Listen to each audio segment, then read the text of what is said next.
இந்த நாடு என்னைக்கு அந்த நிலைக்கு வரும்? நம்ம போய் அப்படி அந்த நாட்டில் கிடக்கிறோமே, ஏன் நம்ம பொருளாதாரத்தை நம்ம உயர்த்த முடியாது? ஏன் நம்ம இளைஞர்கள் உழைக்கக்கூடாது?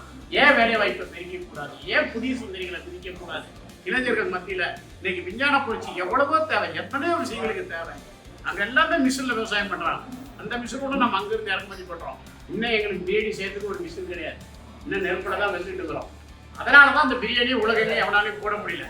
நீ வெள்ளைக்காரனங்கள் எடுத்துக்கிட்டீங்களா, கேக்கு பண்ணிடுவாங்க, ஐஸ்கிரீம் பண்ணுவாங்க, சாக்லேட்டு, இது மூணாம் உலகத்தில் குவாலிட்டி இருக்கும். ஆனால் பிரியாணி பண்ணவே முடியாது. அவங்களால நெருப்பில் சுட்டு சரியாக தின்னுட்டு தான் இருக்கும் அடுப்பில் போட்டு.